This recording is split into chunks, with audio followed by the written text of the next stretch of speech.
الحمد لله وكفى والصلاة والسلام على من لا نبي بعده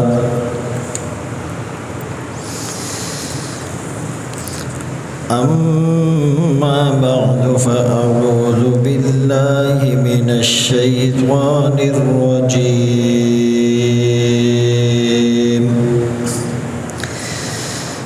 بسم الله الرحمن الرحيم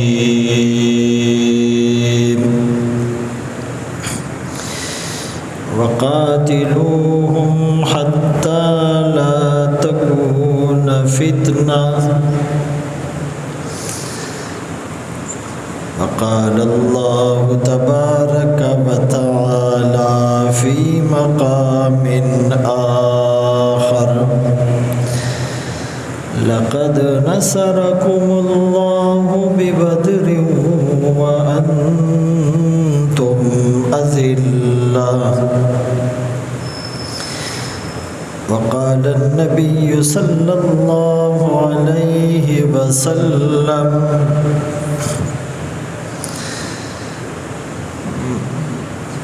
بعثت برفع قوم وبخفض آخرين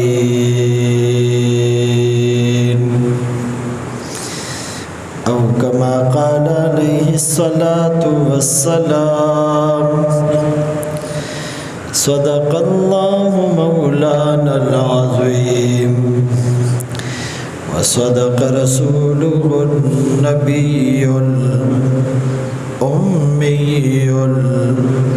الهاشمي المدني الكريم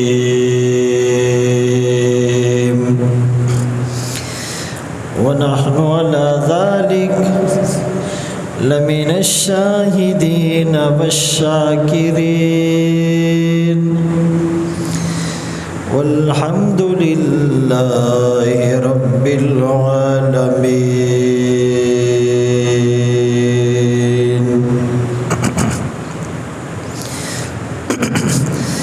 بات کیا تھی کہ قیصر و کسریٰ سے نہ دبے چند وہ لوگ کے اونٹوں کے چرانے والے جن کو کافور پہ ہوتا تھا نمک کا دھوکا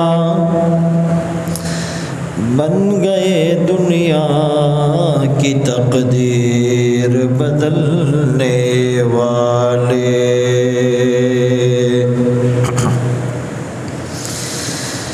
وہ 313 تھے تو لرزتا تھا زمانہ آج ہم کروڑوں ہیں تو کرتے ہیں غلامی.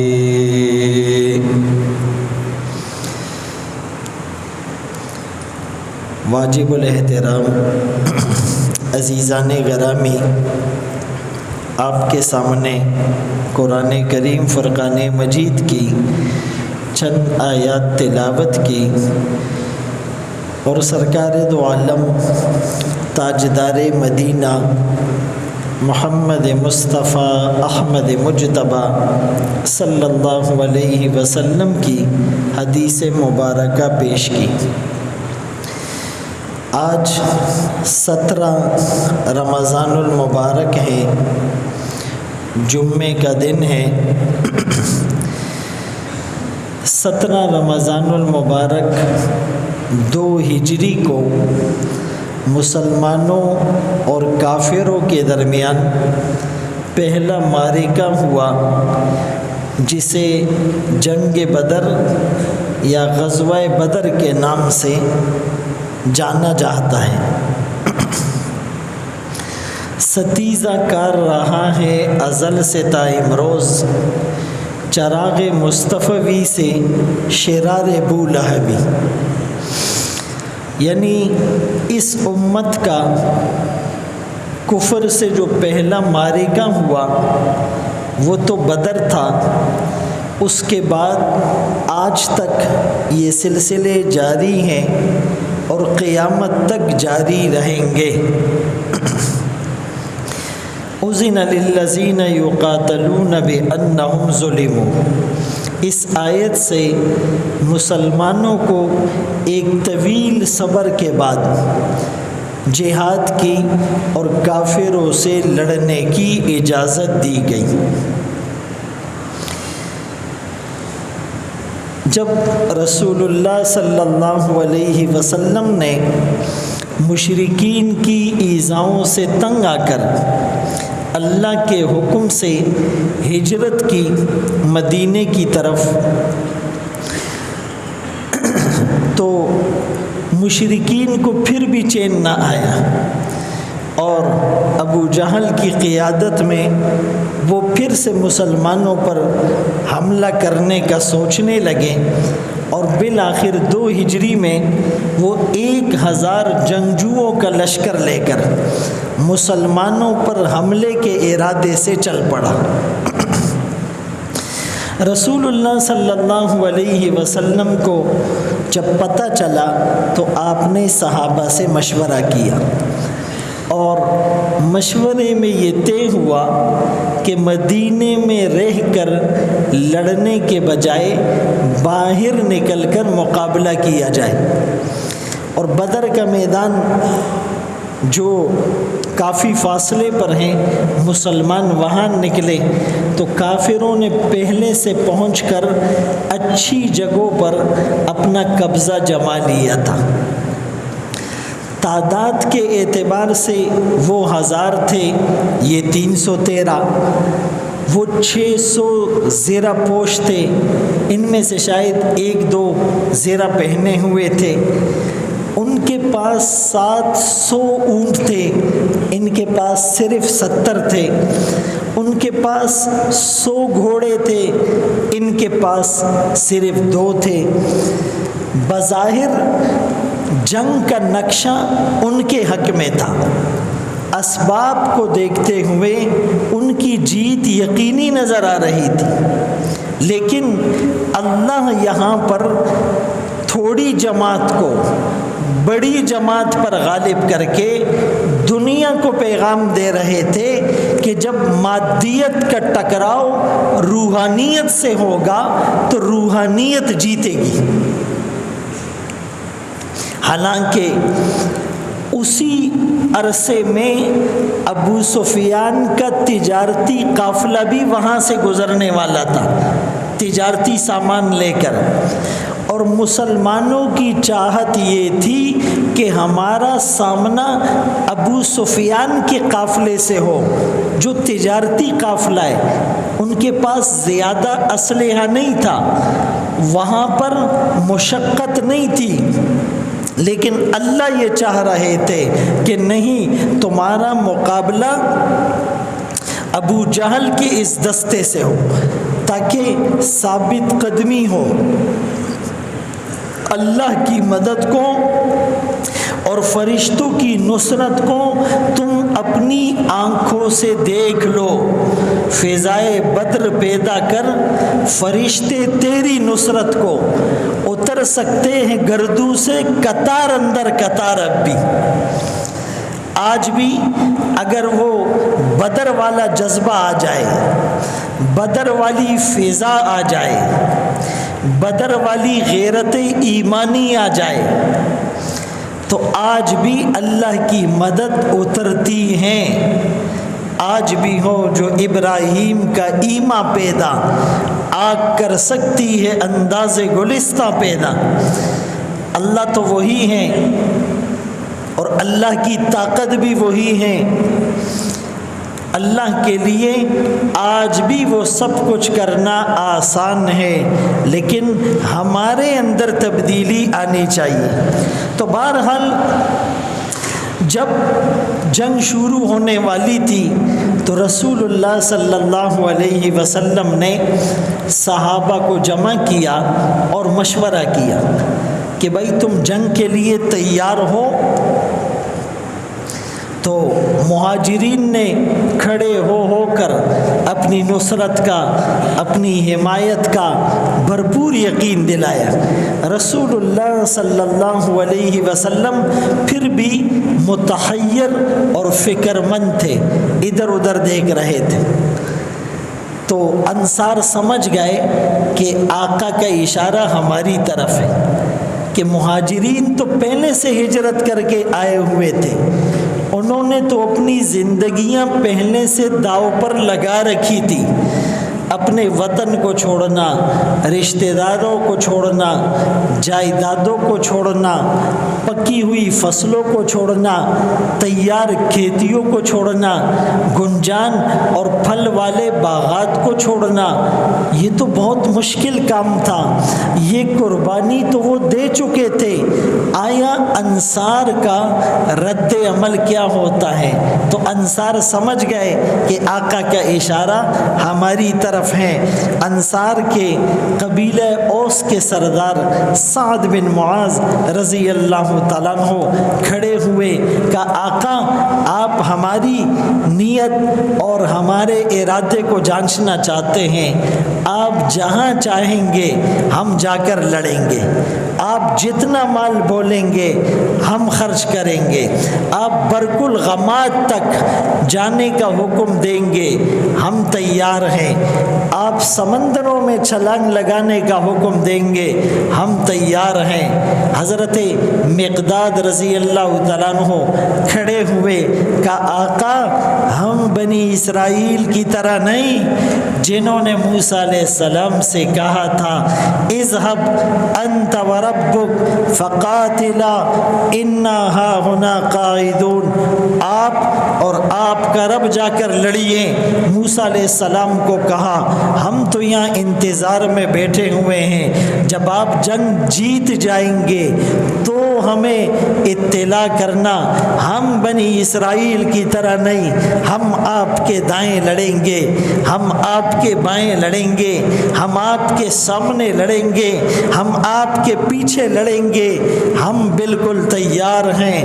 میرے محترم دوستو، یہ جملے میں بہت جذبات سے کہہ رہا ہوں، آسانی سے کہہ رہا ہوں، آپ بھی اس کو مزے لے کر سن رہے ہیں، لیکن اس کو تصور میں لائے، رمضان کا مہینہ ہے اور روزے کی حالت ہے اور گرمی کا زمانہ ہے اور تعداد وہ 3 گنا زیادہ ہیں اور اسلحہ ان کا وہ گویا کہ 60-70 گنا زیادہ ہیں اور جگہ ان کی ہموار ہے اور وہ جنگجو قسم کے لوگ ہیں، یہاں کسی کے ہاتھ میں ٹہنی ہے تو کسی کے ہاتھ میں ڈنڈا ہے تو کسی کے ہاتھ میں لکڑی ہے۔ اس موقع پر یہاں کر دکھانا بڑا مشکل ہوتا ہے، کافر ہے تو شمشیر پہ کرتا ہے بھروسہ، مومن ہے تو بے تیغ بھی لڑتا ہے سپاہی۔ اس قوم کو شمشیر کی تلوار کی، اس قوم کو شمشیر کی حاجت نہیں رہتی جس کے جوانوں میں ہو خودی صورت فولاد، جن کا جذبہ مضبوط ہوتا ہے، پھر وہ تعداد کو نہیں دیکھتے، پھر وہ اسلحے کو نہیں دیکھتے، پھر وہ مین پاور کو نہیں دیکھتے، پھر وہ افرادی قوت کو نہیں دیکھتے، پھر ان کی نظر مادیت پر نہیں پڑتی، روحانیت پر پڑتی ہے۔ آقا خوش ہو گئے صحابہ کے جذبات کو دیکھ کر، اور پھر آپ نے اللہ سے دعا مانگی، عاجزی اور انکساری میں ڈوبی ہوئی، عشق اور محبت میں ڈوبی ہوئی، ذوق اور شوق سے لبریز وہ دعا کیا تھی، اے اللہ اگر یہ تھوڑی سی جماعت، یہ مٹھی بھر لوگ، یہ 313 اگر یہ ختم ہو گئے لا تعبد بعدہا فی الارض، زمین میں آپ کی عبادت کون کرے گا؟ آپ کی وحدانیت کے بول کون بولے گا؟ آپ کی بڑائی کا نعرہ کون لگائے گا؟ آپ کے سامنے صف بستہ نماز میں کون کھڑا ہوگا؟ آپ کے سامنے اپنے ماتھے کو زمین سے کون ٹکائے گا؟ آپ کے کعبے کو اپنے سجدوں سے آباد کون کرے گا؟ جبین نیاز جھکانے والا کون ہوگا؟ اے اللہ تو مدد اور نصرت کر، تو اپنی مدد کو اتار۔ آقا نے یوں دعا مانگی، اللہ اکبر کبیرہ، کہ صحابہ کو بھی ترس آ گیا، یقین ہو گیا اب اللہ کی مدد آئے گی۔ میرے محترم دوستو، پھر جنگ شروع ہوئی، اور اس زمانے میں جنگ کا دستور یہ تھا کہ جو ان کا کمانڈر ہوتا، جو ان کا سخت فائٹر ہوتا، پہلے وہ ایک ایک کر کے نکلتے تھے اور کہتے تھے حل میں مبارز، ہے کوئی مقابلے والا؟ تو ان کے مقابلے میں مسلمانوں کے لشکر میں سے ایک ایک نکلتا، اور جب 3 وہاں سے نکلے، حضرت علی رضی اللہ تعالیٰ عنہ، حضرت حمزہ، اور 3 یہاں سے نکلے اور ان کو آنے واحد میں ختم کر دیا، دھاگ بٹھا دی، روب بیٹھ گیا، جنگ شروع ہوئی۔ حضرت عمیر بن حمام رضی اللہ تعالیٰ عنہ کھجور ہاتھ میں تھی، وہ کھا رہے تھے، اچانک اسے پھینک کر جنگ میں گھس گئے اور کہنے لگے کہ مجھے جنت کی خوشبو آ رہی ہے، لڑتے لڑتے شہید ہو گئے۔ وما رمیتا اذ رمیتا، اے نبی جو تیر آپ پھینکتے ہیں، جو پتھر آپ پھینکتے ہیں، یہ حقیقت میں اللہ پھینکتا ہے۔ شاہت الوجوہ، شاہت الوجوہ، ان کے چہرے خاک آلود ہو۔ لقد نصرکم اللہ ببدر وانتم اذلہ، اللہ نے تمہاری مدد کی جب تم بدر میں تھے، تم کم تھے، کمزور تھے، لیکن اللہ نے تمہاری مدد کی۔ مسلمانوں، تم بھی جب کفر کے مقابلے میں نکلو گے تو اللہ تمہاری مدد کریں گے۔ کم من فئۃ قلیلۃ غلبت فئۃ کثیرۃ باذن اللہ، تھوڑے لوگ بہت سو پر غالب آ جائے۔ بدر میں یہ 313 مسلمان اور وہاں پر 1000، خندق میں مسلمان 3000 اور کافر 24000، خیبر میں مسلمان 1600 اور کافر 20000، قادسیہ میں مسلمان 30000 اور کافر 1,20,000، یرموک میں مسلمان 32,000 اور کافر وہ 4,00,000۔ اور اسپین کو فتح کرنے کے لیے جب طارق بن زیاد اندلس کے ساحل پر جائے تو وہ مسلمان 12,000، کافر 1,00,000۔ اس طرح بہت سی جنگیں ہیں، آپ تاریخ کو اٹھا کر دیکھیے، مسلمانوں کے مقابلے میں 3 گنا، 10 گنا، 20 گنا، 100 گنا لوگ زیادہ ہیں ہر اعتبار سے، لیکن فتح مسلمانوں کے حصے میں آئی۔ یہ روحانیت اور مادیت کا ٹاکرا تھا، ہمیشہ روحانیت جیتتی ہیں۔ وَأَنْتُمُ الْأَعْلَوْنَ إِن كُنْتُم مُؤْمِنِينَ، تم ہی غالب آؤ گے اگر تم پکے مومن بن کر دکھا دو گے۔ اللہ اکبر کبیرہ۔ تو میرے محترم دوستوں، بھائیوں، بزرگوں، مسلمان کو اپنی تاریخ کو یاد رکھنا چاہیے اور اس کو یاد رکھنے کا مطلب کہ اس سے سبق حاصل کرنا چاہیے، اپنے آپ کو تیار رکھنا چاہیے صحابہ والا جذبہ اپنے اندر بیدار رکھنا چاہیے۔ اب ابو جہل کتنا بڑا نام تھا، وہ سردار بھی تھا، خاندان کے اعتبار سے بھی بڑا تھا، بہادری میں بھی اس کی داستانیں رقم تھی، لیکن اس کے مقابلے میں آنے والے 2 انصار بچے، معاذ اور معوذ، وہ جذبہ ہی تو تھا۔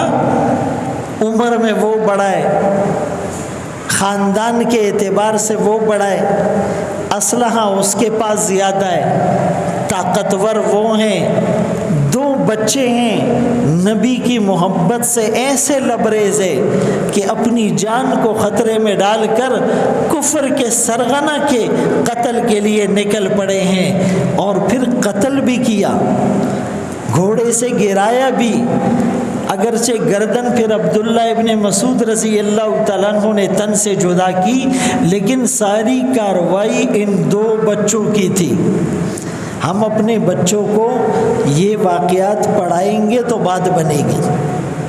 ہم اسکولوں میں بھیجتے ہیں، اللہ ماشاء اللہ کچھ اسکولوں میں تو نظام اچھا ہے، باقی گورنمنٹ کا تو بس نہیں چلتا۔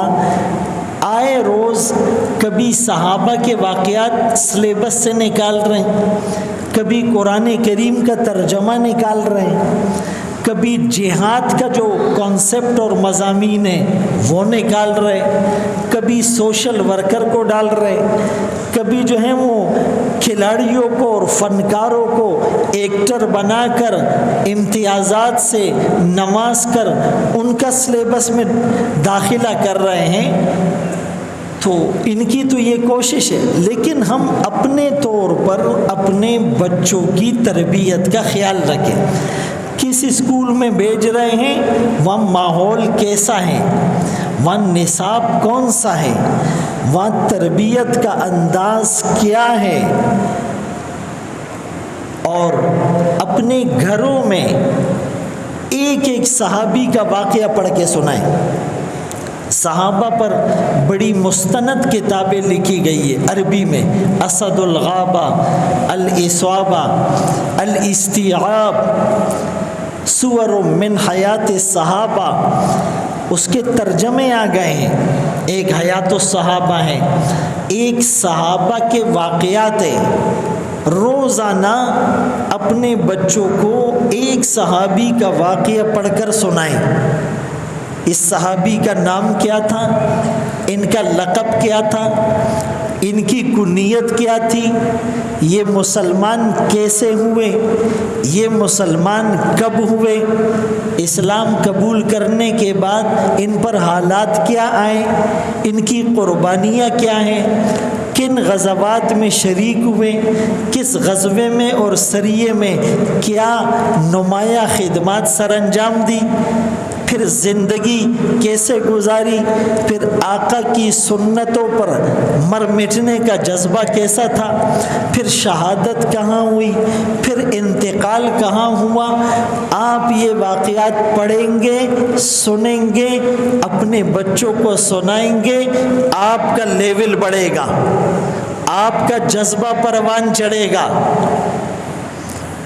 لیکن ہمیں ڈراموں سے فرصت ہوگی تو یہ کام کریں گے، ہمیں دکان سے فرصت ہوگی تو یہ کام کریں گے۔ میں اکثر یہ کہتا ہوں، میں دنیاوی تعلیم کی افادیت کا منکر نہیں ہوں۔ آپ اپنے بچوں کو دنیاوی تعلیم دیں، لیکن اس سے پہلے اسلامی تعلیم کی فکر کریں۔ اسلامی تعلیم صرف یہ نہیں ہے کہ بس مسجد میں بھیجا، اور اکثر لوگ کبھی آ کر اپنے بیٹے کا پوچھتے ہی نہیں ہیں کہ میرا بیٹا کیا کرتا ہے، کیا پڑھتا ہے، آتا ہے یا نہیں، سبق سناتا ہے یا نہیں، پوچھتے ہی نہیں ہیں۔ بس 1-2 گھنٹے کے لیے گئے اور ناظرہ قرآن ختم کر لیا، اس کے بعد ہم نے مڑ کے دیکھا ہی نہیں۔ حافظ بناؤ، پھر عالم بناؤ، کم از کم دعائیں سکھاؤ، اس کی تربیت کرو۔ ہمارے پاس یہ ٹائم نہیں، چونکہ بچہ صبح سویرے اسکول جاتا ہے، 1-2 بجے واپس آتا ہے، پھر اس کے بعد 1-2 گھنٹے کے بعد ٹیوشن جاتا ہے، پھر 3-4 گھنٹے وہاں گزارتا ہے۔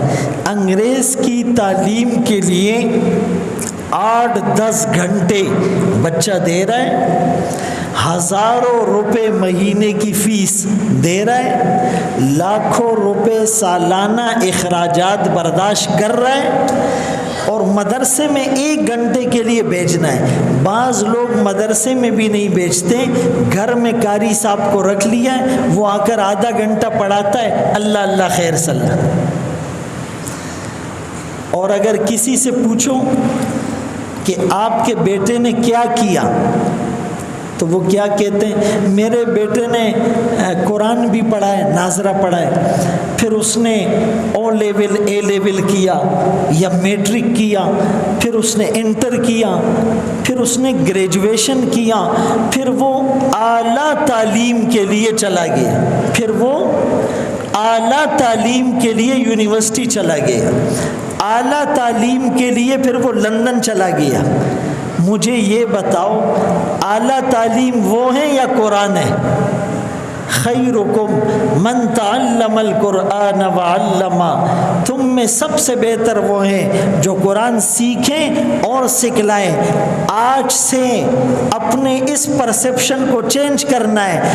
اعلیٰ تعلیم آکسفورڈ میں نہیں ہے، اعلیٰ تعلیم کسی بڑی یونیورسٹی میں نہیں ہے، اعلیٰ تعلیم کالجز میں نہیں ہے، اعلیٰ تعلیم کسی اسکول میں نہیں ہے، اعلیٰ تعلیم مسجد میں ہے، اعلیٰ تعلیم مدرسے میں ہے۔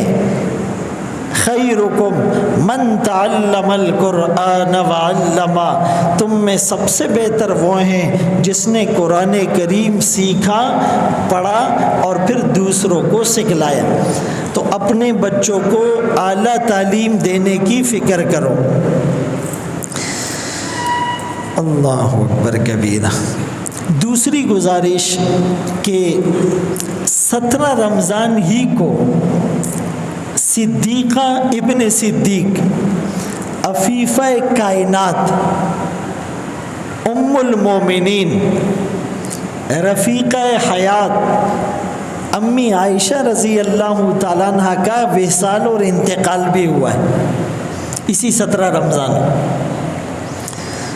جیسے میں نے عرض کیا کہ ان کا نام تو عائشہ رضی اللہ عنہا، لقب صدیقہ، کنیت ام عبداللہ۔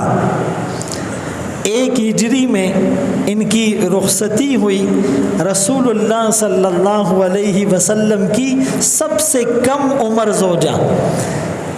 فرمایا کچھ خصوصیات ایسی ہیں جو صرف حضرت عائشہ رضی اللہ تعالیٰ عنہ کو حاصل ہے اور کسی زوجہ کو حاصل نہیں۔ نمبر 1، یہ آپ کی ازواج میں سے کنواری تھی، باقی اکثر جو ہیں وہ مطلقہ تھی، اور سب سے کم عمر زوجہ بھی حضرت عائشہ رضی اللہ عنہ، اور شادی سے پہلے جبرائیل امین ایک ریشمی کپڑے میں ان کی تصویر لا کر آقا کو بتا کر یہ کہتے ہیں کہ یہ آپ کی بیوی ہے، دنیا میں بھی اور آخرت میں بھی۔ تو گویا کہ یہ جو انتخاب ہوا یہ آسمانوں پر ہوا، یہ وحی پر ہوا۔ جو بدبخت واقعہ افک کی بنیاد پر امی عائشہ رضی اللہ تعالیٰ عنہ پر الزام اور بہتان لگاتے ہیں، آپ یہ تو دیکھیے جن کی پاکی کی گواہی رب کا قرآن دے، 18واں پارہ سورہ نور آیت نمبر 11 سے 20، 10 آیات جس کی پاکیزگی پر اترے، اس پر الزام لگانے والا اس سے بڑا بدبخت کون ہوگا؟ اور پھر وہ اللہ جو اپنے نبی کے بدن پر ایک مکھی کو بھی بیٹھنے کی اجازت نہیں دیتا، کوئی ناپاک مکھی آقا کے بدن پر بیٹھ ہی نہیں سکتی تو خدا نخواستہ آقا کے بستر پر اور گھرانے میں ایسا انتخاب کیسے ہو سکتا ہے؟ تو فرمایا کہ ان کی پاکیزگی کی گواہی بھی قرآن نے، یعنی پہلے نکاح کا اشارہ بھی وحی کے ذریعے سے، اور پھر پاکیزگی اور برات کا اعلان بھی وحی کے ذریعے سے۔ پھر فرمایا ایک خصوصیت کہ ان کے والدین دونوں مہاجرین تھے، والد بھی والدہ بھی، یہ بھی ایک سعادت تھی۔ اور رسول اللہ صلی اللہ علیہ وسلم جب کسی زوجہ کے پاس ہوتے تو اس وقت وحی نہیں آتی، سوائے حضرت عائشہ رضی اللہ عنہا کے۔ فرماتی ہیں کہ آقا اگر ہمارے گھر ہمارے بستر پر ہوتے تو بھی اللہ کی طرف سے وحی آتی۔ ایک خصوصیت کہ آقا دنیا سے پردہ فرما رہے ہیں، باری کس کی ہے؟ امی عائشہ کی۔ گھر کس کا ہے؟ امی عائشہ کا۔ گود کس کی ہے؟ امی عائشہ کی۔ چبائی ہوئی مسواک میں لعاب دہن کس کا ہے؟ امی عائشہ کا۔ اور انتقال کے بعد آپ مدفون کہاں ہیں؟ وہ حجرہ کس کا ہے؟ وہ عائشہ کا ہے۔ ای سعادت بزور بازو نیست، یہ مرتبہ بلند ملا جسے مل گیا ہر مدعی کے واسطے دارو رسن کہا۔ تو امی عائشہ رضی اللہ عنہا کے بارے میں رسول اللہ صلی اللہ علیہ وسلم نے فرمایا، مردوں میں بہت سے مرد تکمیل کو پہنچے، لیکن عورتوں میں تکمیل کو پہنچنے والی ایک حضرت مریم بنت عمران اور دوسری حضرت آسیہ جو فرعون کی بیوی تھی۔ اور پھر فرمایا عائشہ کی فضیلت اور عورتوں پر ایسی ہے جیسے سرید کو دیگر کھانوں پر فضیلت۔ یہ سرید جو ہوتا ہے یہ روٹی کو بھگو کر سالن میں پکا کر تیار کیا جاتا تھا، جس کو چوری بولتے۔ تو یہ عربوں میں بڑا افضل کھانا تھا۔ فرمائے جیسے سرید کو دیگر کھانوں پر فضیلت حاصل ہے، حضرت عائشہ کو امت کی بقیہ عورتوں پر فضیلت حاصل ہے۔ عمر بن عاص رضی اللہ عنہ رسول اللہ صلی اللہ علیہ وسلم سے پوچھتے ہیں، آپ کو اس دنیا میں سب سے محبوب کون ہے؟ آپ نے فرمایا عائشہ۔ پوچھا مردوں میں؟ کہا ابیہا، اس کا باپ۔ اللہ اکبر کبیرہ۔ آپ چاشت 8 رکعت پابندی سے پڑھا کرتی تھی، مسلسل روزے رکھا کرتی تھی، سخاوت کے دریا بہایا کرتی تھی۔ ایک دفعہ کوئی مانگنے والا آیا تو آپ کے پاس گھر میں ایک ہی روٹی تھی اور خود روزے کی حالت سے وہ ایک روٹی اٹھا کر دے دی۔ خود افطاری کا وقت آیا، خود کھانے کے لیے کچھ نہیں۔ جتنا درم اور جتنی چیزیں ہدیے میں یا دوسری آتی وہ فوراً صدقہ کر دیتی۔ حج کثرت سے کیا کرتی تھی۔ ایک صحابی فرماتے ہیں میں کسی مسئلے پوچھنے کے لیے گیا، ابو موسیٰ اشعری رضی اللہ تعالیٰ عنہ فرماتے ہیں کبھی ایسا نہیں ہوا کہ آقا کے پردہ فرما جانے کے بعد ہمیں کوئی مشکل پیش آئی، دین کے مسئلے میں، فقہ کے مسئلے میں، قرآن کو سمجھنے میں، اور ہم حضرت عائشہ کے پاس گئے اور جواب نہ ملا ہو، ایسا کبھی نہیں ہوا۔ جب بھی صحابہ کو مشکل پیش آئی، مسئلہ بتایا، امی عائشہ نے جواب دیا۔ اتنی ذہین تھی، اتنی فقیہہ تھی، اور اس نکاح میں حکمت یہ تھی کہ آقا کی زندگی کو قریب سے دیکھ کر محفوظ کر لے۔ 2210 روایات، 2210 روایات تو آج بھی امی عائشہ رضی اللہ عنہا سے منقول حدیث کی کتابوں میں موجود ہیں۔ 500 سے زیادہ صحابہ آپ کے شاگرد ہیں۔ آقا کے پردہ فرما جانے کے بعد 48 سال زندہ رہی، پھر 58 ہجری میں 66 سال کی عمر میں دنیا فانی سے کوچ کر گئی۔ تو وہ صحابی فرماتے کہ میں ایک مسئلے کے لیے آیا، تو جب میں آیا تو آپ نفل پڑھ رہی تھی اور اس میں قرآن کی ایک آیت پڑھ رہی تھی، فمن اللہ علینا ووقانا عذاب السموم، اللہ نے ہم پر احسان کیا کہ ہمیں جہنم کی آگ سے بچایا۔ بار بار اس آیت کو پڑھ رہی ہے۔ کافی دیر گزر گئی تو میں نے کہا چلو بازار میں کچھ کام ہے وہ نمٹا کر واپس آؤں گا اور مسئلہ پوچھ لوں گا۔ میں بازار چلا گیا، اب جانے میں اور پھر وہاں خریداری میں اور واپس آنے میں کم از کم گھنٹہ دو تو لگے ہوں گے۔ فرمایا میں واپس آیا اسی حالت میں، اسی حیت میں، اسی خشوع اور خضوع کے ساتھ، اسی طرح تضرع اور فریاد کے ساتھ، اسی طرح گڑ گڑا کر، اسی طرح روتے ہوئے آپ کا دوپٹہ آنسوؤں سے بھیگا ہوا ہے اور قرآن کی آیت پڑھ رہی ہے، فمن اللہ علینا ووقانا عذاب السموم، اللہ نے ہم پر احسان کیا، ہمیں آگ سے بچایا، آگ سے بچایا۔ یہ وہ ہستیاں تھیں جن کی بدولت آج میں اور آپ مسلمان ہیں۔ ہمیں ماں کی گود میں کان میں آذان، بائیں کان میں اقامت اور لوریوں میں کلمہ، اور پھر جو ہے وہ مسجد اور مدرسہ، آذان، نماز، پگڑی، داڑھی، روزہ، ذکر، زکوٰۃ، حج، تبلیغ، جہاد، اعتکاف، خانقاہیں، یہ ساری جو برکتیں ہیں یہ ان کی وجہ سے ہیں۔ امت کے لیے ان کے دل میں ایک درد تھا۔ آج ہم 17 رمضان کے حوالے سے یہ دو نیت کر لیں، غزوہ بدر کا معرکہ بھی ذہن میں رہے، امی عائشہ رضی اللہ تعالیٰ عنہ کا وصال اور ان کی سیرت اور ان کی فضیلت اور ان کا کردار اور ان کی پاکدامنی اور ان کی عفت اور اس امت کے لیے جو ان کی طلب تھی وہ ہماری نظروں میں رہیں۔ ہم ان باتوں پر عمل کر کے اپنی دنیا کو بھی اچھا بنا سکتے ہیں، آخرت کو بھی سنوار سکتے ہیں۔ اللہ ہمیں عمل کی توفیق نصیب فرمائے۔